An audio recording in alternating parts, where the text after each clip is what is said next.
how y'all doing? Welcome to Three Comments here. This is your host MagMongoSlade. So today I found something interesting from The Ringer. It's the hip hop guide to pro wrestling, and it's going to say about WWE counterparts to rappers. So it's basically an association game of taking wrestlers and associating them with a rapper. So I'm going to go through this list. It seems to be numerous. I went through a couple of them, and I say, okay, look, let's do this. It ought to be fun.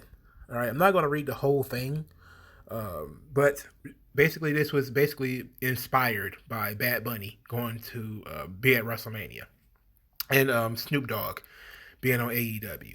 So this person who is Jonathan Kerma is going to uh, give some word associations or some associations between wrestlers and hip hop artists. So this ought to be fun.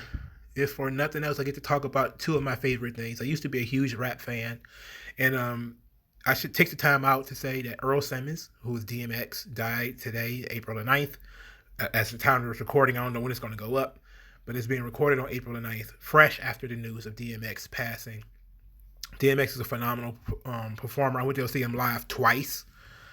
Probably one of the better guys that I've seen live. I remember buying his first tape when I was 13, 14 years old. Tremendous energy, tremendous raw lyricist. I'm pretty much going to do a new, probably a tribute video to DMX at some point. But let's get into this thing. So they're going to compare wrestlers to rappers. All right. So their first thing is John Cena is Drake. Ooh. I can see it, though. I can see it. Well, let's see if they can explain it. Whether you're a lifelong hip-hop head or the type to let the radio control your rap dosage, you've likely to heard Aubrey Graham at least once. If you somehow managed to avoid hearing him rap and sing, you've likely at least seen a meme of the man dancing from the Hotline Bling music video. Jabs aimed at his history as a child actor couldn't stop Drake from taking off as a rapper. Ghostwriting claims across the Twitter sphere couldn't slow him down, and Pusha T's Deadbeat Dad lyrics certainly didn't end Drake's reign on the charts either. Whether you love him or hate him, Drake is both unstoppable and unavoidable. And then he says John Cena won his first title at WrestleMania 21. When he won his 16th world title, it was still pretty hard to turn on WWE and not see John Cena. The man was booked like he was damn near a demigod. That's true. Being the white meat babyface frontrunner isn't always met with universal approval. Cena and Drake are a testament to this, both regardless of their reactions. They elicit, both men are guaranteed draws in their field, and they have at least a level of success that few of their peers can measure up with. For example, they became measuring stick of success in their 2010s and have cemented their place in pop culture beyond the hip-hop and wrestling spheres. Okay, I can see it. That's an actual good one. John Cena and Drake, because people hate both of them. Like, there's people who have I don't like Drake, but there's people who have an irrational hatred of Drake. I'm talking completely irrational. So I can see it. The NWO is Griselda. I have no idea who Griselda is. So yeah, I have no idea. Oh, Griselda, see, West Side Gun, Benny the Butcher, Conway the Machine, Dripping and Designer. Okay. So Griselda is I think one of my subscribers told me about West Side Gun. Okay, yeah, so I just didn't know who they were. I still, like, I would go back further, maybe to a group around the same time. Let's see, who could I compare to the NWO? Maybe the Locks, where you had, because the Locks they were on Bad Boy first, and then they left Bad Boy and went to Rough Riders. They completely changed their style. They could change their approach. Like, if you've ever heard Money, Power, Respect, that was the song that they made under Bad Boy. They were doing, that's what them Bad Boy was doing, the shiny suit era. They was trying to make songs for everybody. And then when they went over to Money, Power, Respect is when they was, no, Mary I was right the first time. It's a Bad Boy song. And then they moved over to Rough Riders, and they started doing harder edged music, more street based music, more reality based music. It wasn't as flashy. It wasn't as crisp. It wasn't as commercial as what they were doing for Bad Boy, but it was different. So maybe I would go with the Locks because it's a similar thing where you have the three main members of the NWO.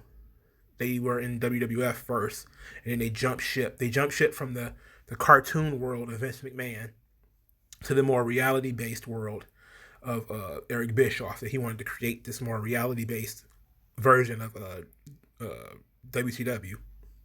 And basically that's what the Locks did. The Locks being Sheik, Styles P, and Jadakiss. I don't know if everybody, I can't assume everybody knows every rapper. But listen to the song Money, Power, Respect. And they were also in the song All About the Benjamins. So I'm pretty sure, was that it? Is it Money, Power, Respect, All About the Benjamins? What was their Rough Rider song? Because I'm pretty sure Money, Power, Respect was the Bad Boy song. Unless I'm wrong and it was a Rough Rider song, but I'm pretty sure I'm not. I can't think of a single that everybody would know that has all three of them on it. Probably Kiss Your Ass Goodbye, but that's actually post Rough Riders. Let's just keep going.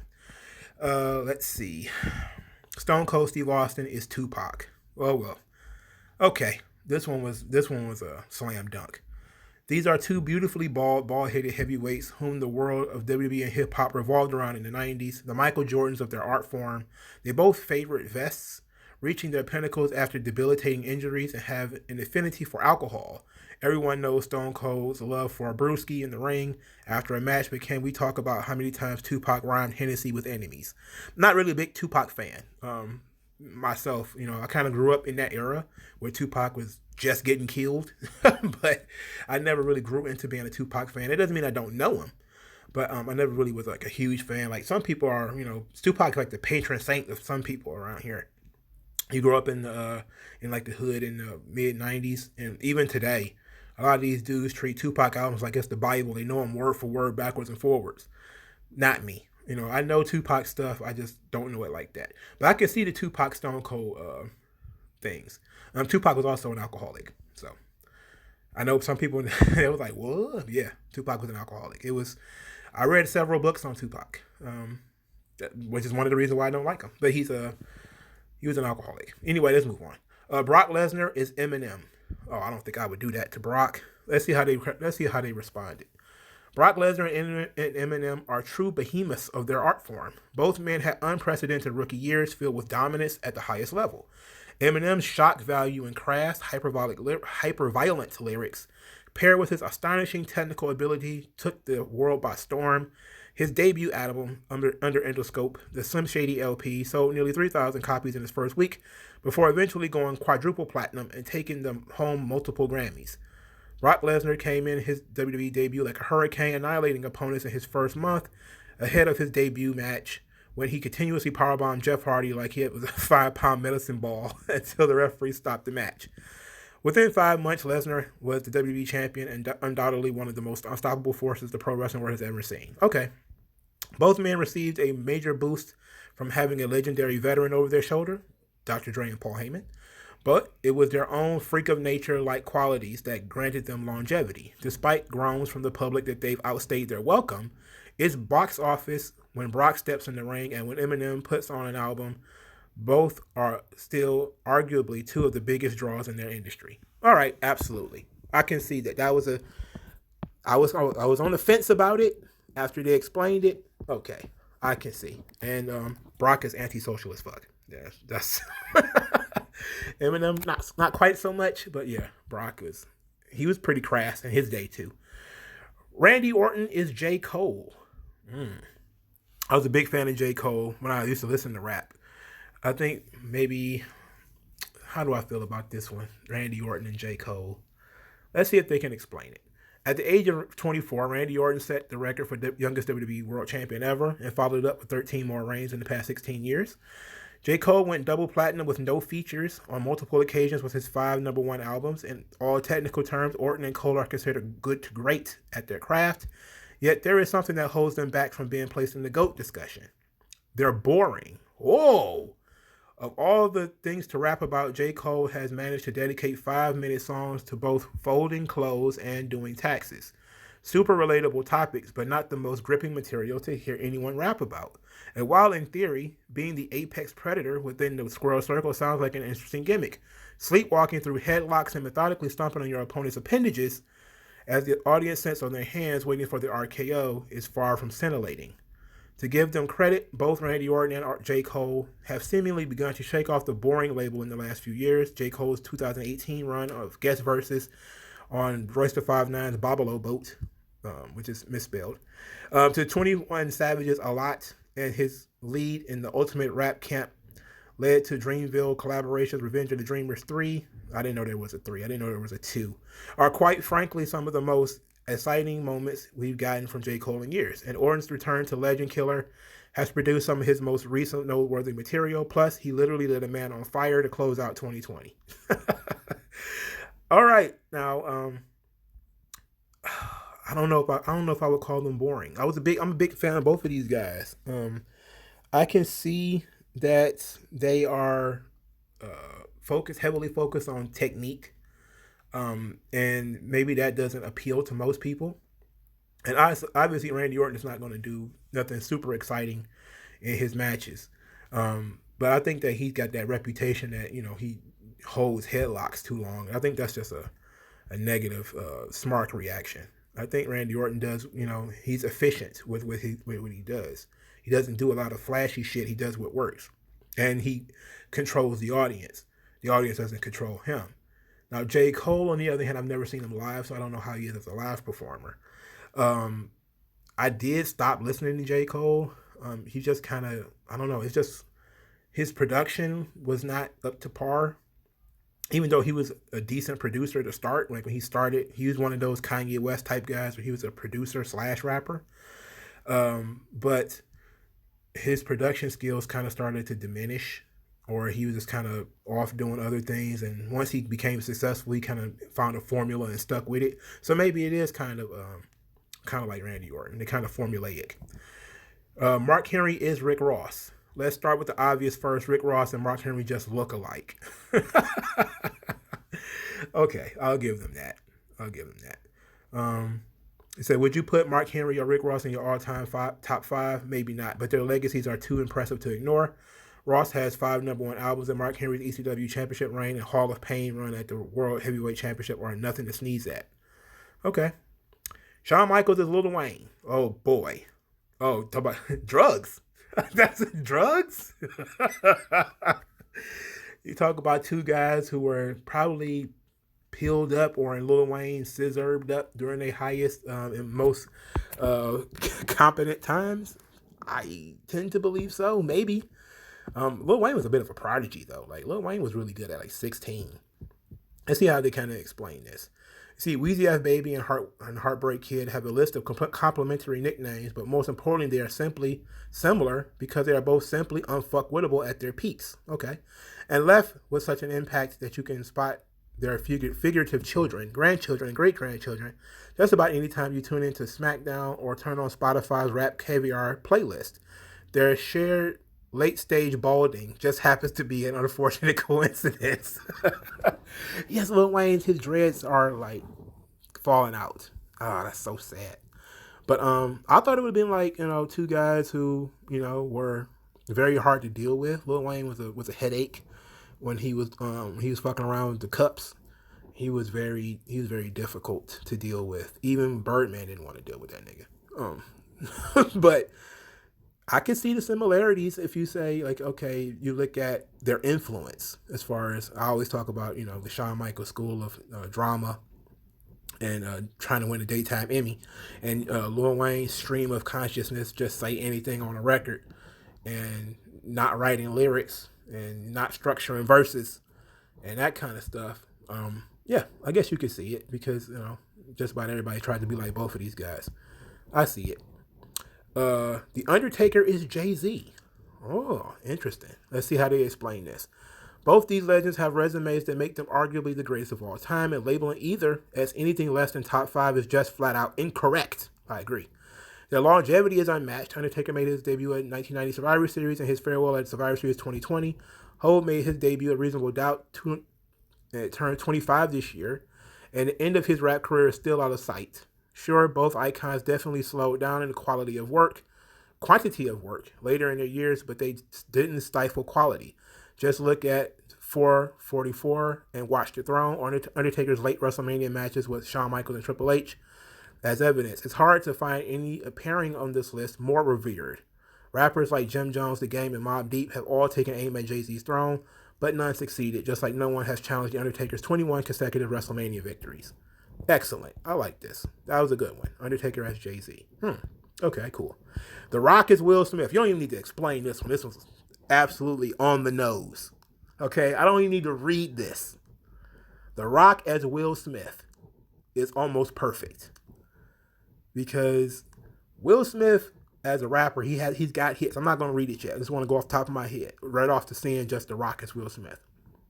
Will Smith is a rapper and people forgot about it. Right? And I think The Rock has been gone from the ring so long that there's a lot of people who have forgotten that he was a wrestler. You know? It's only like when people remind other people that, The Rock, like this huge movie star, was at one point a fledgling wrestler, barely on TV, doing jobs and shit. And Will Smith, he had this summertime. He was like a teenager. And then when he started acting, started doing like the Fresh Prince of Bel-Air and all that type of stuff, he became more of a rapper. I mean, he became more of an actor. But then he came back to rap later. He started doing his own soundtracks. Like he did the Wild Wild West soundtrack, and then I think he did Going to Miami song. That ended up being a real big hit. He did Getting Jiggy With It. That ended up being a real big hit. They're crossover guys. So I can see how The Rock will be Will Smith. Now let's see if that's what they came up with. They say The Rock and Will Smith aren't on this list for what they did as wrestlers or rappers, but because they became even bigger megastars after their careers as wrestlers and rappers. This isn't a more recognizable pairing on this list, nor is there a match with a higher approval rating among grandmas. Okay. The Hardy Boys as Ray Shremmerd. Who the fuck is Ray Shremmerd? Who is that? The Hardy Boys as Ray Shremmerd. I don't even know who Ray Shremmerd is. I'm not going to read this because I don't know who they are. But I would say this. I would have picked Outkast for the Hardy Boys. Because I think that you have to look at one as the creative force, the other one as the foundational force. So in Outkast, the traditional MC is Big Boy. Big Boy is a traditional rapper. His verses are, he has different flows and different things like that, but he's more of a traditional rapper. While Andre 3000 is far more poetic. He's more likely to play in his songs and do a lot of different things. Like when they did the double album, Speaker Box and The Love Below, you had basically Andre doing love songs, and then he did Hey Ya, which of course ended up being a huge hit, and that was barely a rap song, So I see them as being the Hardy Boys, where you had the more traditional pro wrestler in Matt Hardy. He is the foundation piece, and then you have the creative daredevil and Jeff, who is colorful, who likes to jump off shit and do kind of weird stuff. And that's kind of how I see the Hardy Boys. I see them a lot like Outkast. I have no idea who Ray Shremmerd is, so I can't say whether it fits or not. But for people who might know who Ray Shremmerd is, I might as well say, I'm going to read a little bit of this. It says, Jeff Hardy might not always win the matches he's in. He isn't in the world title picture, but he provides you with moments of the night that you'll never forget. That he talks about Sway Lee, whoever that is. I'm not saying Sway Lee is likely to dive off onto a ladder or a rapper he's beefing with, but Jeff Hardy, anytime he's on a song, he's capable of providing the one part of the song that stays with you forever. When Sway Lee uses his boyish, borderline angelic auto-tuned voice on the hook of a song, it sticks to my brain for days, whether I like it or not, like gum on the bottom of my shoe. No Flex Zone rattled in my mind all summer of 2014, and the hook on Black Beatles was so sticky, it fueled a challenge so large that even a presidential candidate took part in it. But above all of Sway Lee's unforgettable hooks, pun intended, Power Glide will live in my head rent-free for eternity because of the time in college or a drunk girl. What the fuck is he talking about? I have no idea. I've heard No Flex Zone. No Flex Zone. But I don't see how that's super catchy. Maybe because I was too old to appreciate the song in 2014. I was kind of like, ugh, what is this shit? And it was just something that kids played. So I think I prefer my Outkast comparison because I know Outkast. I don't have no idea whose Ray Shrimmer it is. The New Day is Migos. The New Day is Migos. I kind of know who Migos is, kinda, but I really kind of don't too. Let's see. Both trios have a tenacity to make white guys awkwardly attempt to dance. Oh Lord. Oh boy. Oh boy. Uh, See, can't forget that these two advertising gold mines had their own signature snack or cereal at one point. Oh, so the Bootios and they had Rap Snacks. Rap Snacks was owned by Master P, wasn't it? Yeah, I'm pretty sure Rap Snacks was owned by Master P. Maybe he just used Migos sour cream and ranch. Sour cream with a dab of ranch. What the? Come on, man. That's nuts. Don't do that ever. All right, Daniel Bryan is Kendrick Lamar. Oh. Let's see how they explain this one. No one on the planet would deny that these two are the most technically gifted and thoughtful stars of the past decade in their respective fields. To this day, I feel exhausted just listening to Kendrick Lamar rattle off mind-boggling internal rhymes with such control of his rapid-fire flow and rigor mortis. And let that same level of exhaustion course through my body just thinking about the high-velocity mat-based sequence of Bryan and Ziggler trading pinfall roll-up combinations in their match at Bragging Rights 2010. Kendrick Lamar and Daniel Bryan's work rate are almost unmatched, but what truly makes them mirror images is how they are both the ultimate underdogs, and champions of the people. Okay, I see what you mean. All right. Okay, I think I can understand that. Roman Reigns is future. Ooh. Oh man, I don't know about this one, dog. I don't know about this one. Let's see how they try to shake this one out. 2014 was pivotal year for Future. He released Honest, his most watered down, ready for commercial release to date. Straying from his hedonistic roots, his engagement with Ciara was called off when Monster was released that year. Future became the villain that the streets and Twitter needed. Before Monster, Future was undoubtedly a star, but making songs like Throwaway and Codeine Crazy turned the man into a symbol of toxicity that will live on forever. Future is ignorant as shit. I mean, he is, man. I mean, he's just, he's ignorant as fuck. I don't like the style, but it would be a lie for me to say that he has made nothing that I like. There are some Future songs that I like. So, okay, let's see what he says about Roman Reigns. After years of WWE attempting to shove babyface Roman Reigns down the throats of the fans for the man to be drowned in booze, 2020 was finally the year where company embraced Roman as the heel he was all along. When he arrived at the Thunderdome, moving like a mob boss and sticking dudes in the groin, with always scheming Paul Heyman over his shoulder, he became the must-watch WWE wrestler. Whether he was wrestling or simply bad-mouthing an interviewer because he didn't like her question, Roman has been the most entertaining part of SmackDown for more than 6 months. Okay, fair. Chris Jericho as Kanye West. Oh, so let's see. I'm not going to read this one yet. Let me try to do it in my head first.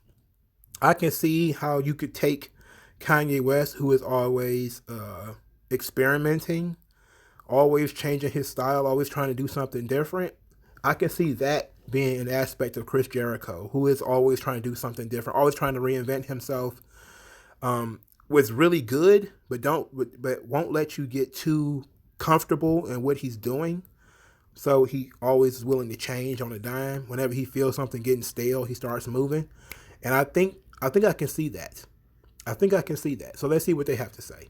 See, Chris Jericho and Kanye have had so many distinct phases throughout their careers that it's almost hard to take it all in. They reinvented their looks with every turn and extended their primes by adding new layers to their artistry. Unfortunately, it's both Jericho's and Kanye's dad bod MAGA phases that will stay in my memory the longest. Trish Stratus as Nicki Minaj. Oh, this doesn't sound fun at all. That one does not sound fun at all. Oh my God. Trish Stratus as Nicki Minaj. I really have to hear how that's going to shake out. Trish Stratus and Nicki Minaj both put their respective women's divisions on their backs for years. Okay. Nicki and Trish countered the hypersexualization of the female performers in male-dominated spaces with classic performances like Nicki's iconic feature on Kanye West's Monster and Trish Stratus' 2004 Raw main event against Lita. Okay. So basically, there are two women who are both hypersexualized and became super famous by their skill, not through their sexual whatever. Okay, I guess. But wouldn't that be Lil' Kim? But I guess Nicki Minaj is more successful than Lil' Kim, right? Okay, so. All right. CM Punk is Joe Budden. Oh, now this ought to be interesting. I have no idea how these two, outside of, well, Joe Budden's being somewhat semi-retired and turned into a curmudgeon, and I guess CM Punk has done the same thing, where Joe Budden is mostly known, pump. Actually, no, he's mostly known for me for the mixtapes that he did. Now, I was never in the Joe Budden camp with everybody else. Everybody else loved Joe Budden. I thought he was good. I thought he made stuff that I liked, but he was never going to be a mainstream star. But I think ultimately the best thing about this comparison is their post careers, where CM Punk became a curmudgeon when he retired, well, he left the ring, and Joe Budden became a curmudgeon. So let's see if that's what this is. It says not every pairing on this list is a perfect puzzle fit. CM Punk has always prided himself on being a straight edge lifestyle, and Joe Budden has always been open about his history of addiction and recovery. And while his 2003 hit single "Pump It Up" garnered Budden a Grammy nomination, he was never really a mainstream rap superstar. CM Punk was a white-hot mainstream superstar in 2011 after his iconic pipe bomb. But what Punk and Budden do share in common is their anti-establishment mindset. Okay, the pipe bomb promo in which CM Punk threatened to walk away from the WWE and take their World Championship was only a precursor to what would occur in 2014 when he left the company behind and pro wrestling as a whole after years of fighting through injuries with the hopes of main eventing WrestleMania. Joe can relate. He struggled with Def Jam after years. His debut album flopped, which led him to beefing with Jay-Z, the label president at the time, and he was eventually dropped from the label, just like Joe Budden turned into a world-class podcaster. CM Punk is currently an MMA commentator for CFFC. Okay, being anti-establishment, all right, sure. Talk about two guys who both tried it, found out they didn't like it, got really close. You know, Joe Budden was also signed to Aftermath, or was that Shady? Whatever Eminem label that was. And that's when he did the Slaughterhouse thing. Now, I love Slaughterhouse. Slaughterhouse, for people who might not know, rap, Joe Budden, Crooked Eye, Royce the 5'9", and Joel Ortiz. Great rap group. I like their first album more than the second. I know a lot of people like the second album. I could take it or leave it. I don't really need it. But I love the first album because I liked Microphone and I liked Sound Off and I liked some of the other stuff they did. Cut You Loose. Like, I loved Slaughterhouse. The first album was great. I loved the first album. I could do without the second. Sasha Banks as Beyonce. Oh, let's see. Off the cuff, I'm thinking more, style more than anything, being stylistically influential, being kind of flashy, having super annoying ball-busting fans. I guess you could have, would that make them similar? The Bayhive is just as annoying as what do Sasha call her fans? I forget what she call them. The Crew. Oh God, they're so fucking annoying. Both of those groups are annoying as fuck. But I'm almost certain that's not what it's going to be. So what is he going to say? It says, somebody says Beyonce technically isn't a rapper. We all know, heard her wash Jay-Z on DJ Khaled's Top Off and slide on Megan Thee Stallion Savage like she's been rapping for decades. Okay, now for the second elephant in the room. Comparing literally any other human who's breathing to Queen Bey is social media destruction if the Bayhive finds out. But Sasha Banks is just that amazing at what she does. Maybe this is just me simping, but there have been plenty of extended periods where she felt like the biggest star, male or female, on WWE television. Okay. You also need to talk about her absolutely toxic fans. And we need to be talking about that too. The Fiend is Mario Judah. I have no idea who Mario Judah is. Sting is MF Doom. Sting is MF Doom. Not that big of a fan of MF Doom. Don't know him that much. I would say Sting is more like Busta Rhymes. Now, the Fiend, I'm not entirely sure where we would go with that.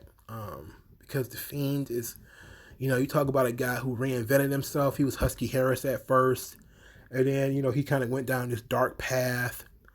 And I guess you could say Tech Nine is like one of those guys too.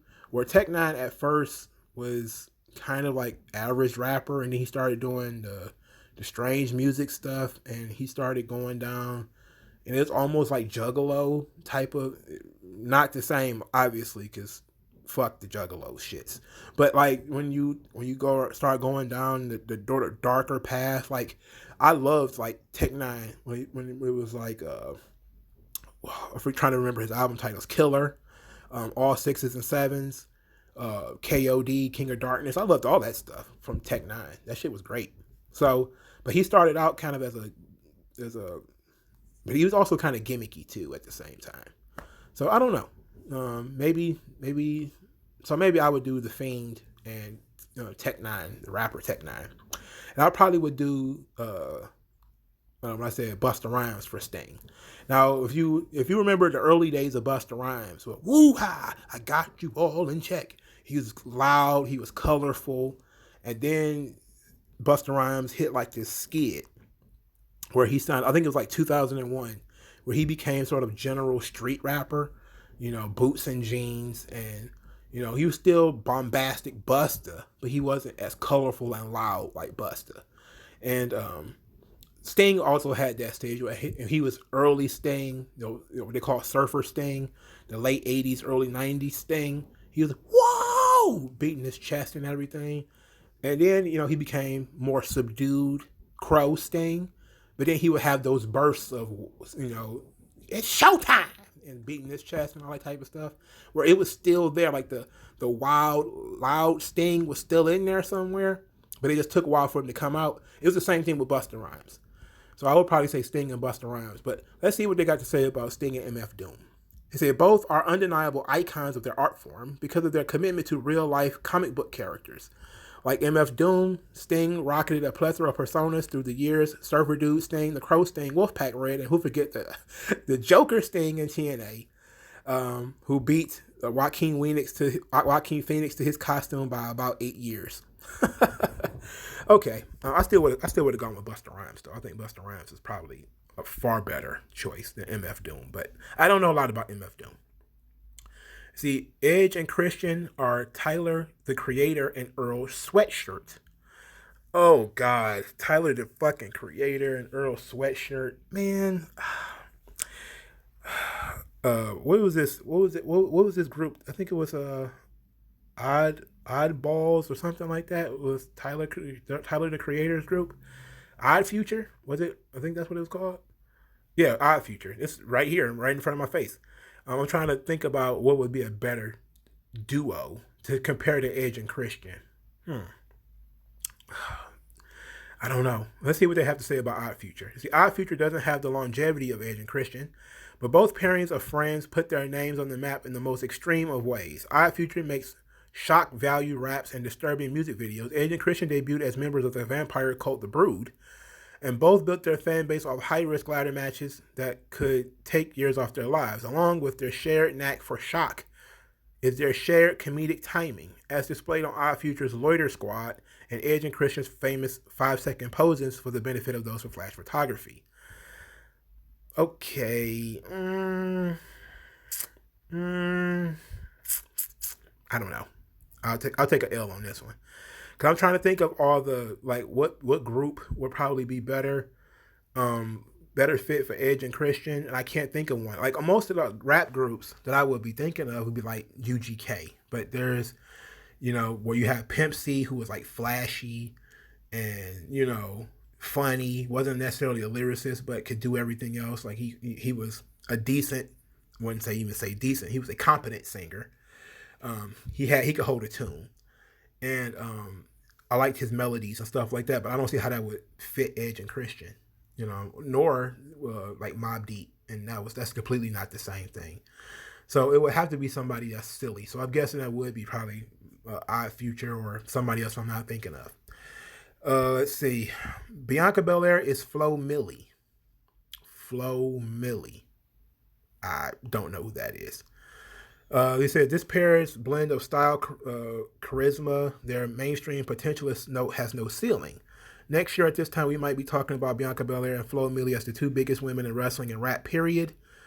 Okay. Interesting. I don't have no idea who Flo Milli is. And say, who would I compare Bianca Belair to as a rapper? Does it necessarily have to be a female rapper? Because then I'll probably go with maybe Jean Grey. Jean Grey is a highly competent female rapper. She's not very well known though. You probably have to go with Rhapsody. Nobody knows who she is either. Also highly competent, but they're not out there. They don't have the personality. Maybe a Foxy Brown. I think that would probably be like another one. Foxy Brown is more well known. And Foxy Brown is a lyricist on the same level as male rappers, but she's female, obviously. And she could always hang with the dudes. Like Foxy Brown can cut a verse, man. Like she was really dope. So I probably would go with Bianca Belair as Foxy Brown. Now I know I'm old. That's probably why I go back. I have no idea who Flo Milli is. Sorry, young people. Triple H is Dr. Dre. Interesting. Wasn't afraid to cross the line and breed controversy when working with the most iconic groups of all time. Stopped working full time as artists and became the biggest suits in their industry. Okay, interesting. All right, so that's it. This was a fun game. It tested my knowledge of rap, and I actually got to talk about rap a little bit. So let me know what you guys think, or what you guys think of this. This was entirely too long. It was almost 40 minutes, but I had to think through it because I didn't read all of these. But let me know what you guys think. Hit me in the comment section below with your thoughts comparing rappers. So let's just do general music. What do you think would be your best rap or best rock in wrestling or jazz in wrestling, whatever your thing would be? Associations. Also, follow me on Twitter. Also, you can give me money directly via the Cash App, or you can give me money. You put me on the payroll by subscribing to the channel via Subscribe Star. Either way really helps, and I appreciate that. Make sure you're subscribed. Make sure you get notifications, and I'll talk to you guys later, man. Peace out. Yeah.